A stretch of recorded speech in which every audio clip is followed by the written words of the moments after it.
So for this video, I want to talk about how God will literally just remove people that are attempting to obstruct his will. Because you gotta understand, right?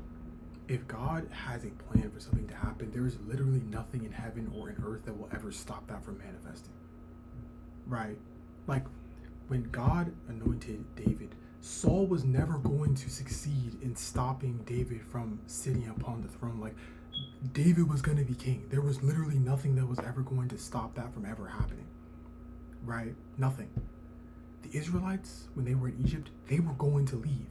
There was nothing that Pharaoh, in his ignorance and pride, there's absolutely nothing that he could have done to stop that from happening. So you gotta understand, and I think this is partly why Jesus even said pray for your enemies, is that when you have people that are trying to get in the way of what God has spoken over your life, like, I don't think you understand, like, God's not just gonna allow. Do you really think that God's gonna say, okay, this is what I want to have happen for you, and then a human is like, oh, I don't think so? Do you really think that that person's going to succeed in their obstruction of God's will in your life? No, they're gonna get removed.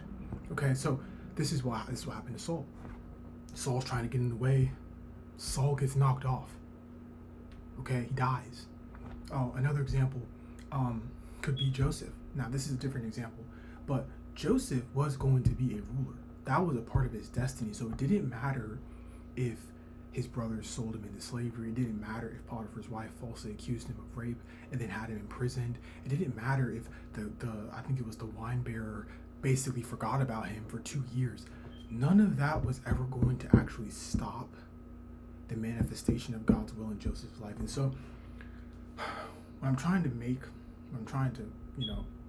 say here is that if God told you that you're going to get a certain job or you're going to go to a certain school, your lack of financial aid or difficult coworkers or whatever, that's never going to actually get in the way of what is meant for you.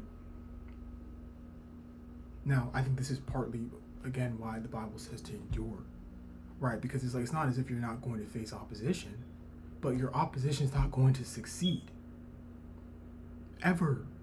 Like, it's almost as if the process is basically just character development, right? David being on the run, having to run for his life, because the reality is that if David had faith to move mountains, he knew, okay, it doesn't matter, I'm gonna be king. So it's like, I might have to run, I might have to pray, I might have to write these psalms, but anywho's, I'm still gonna be king. So this is really just like, refining, character development, because it's not as if these trials and tribulations are actually going to get in the way of prophecy being fulfilled.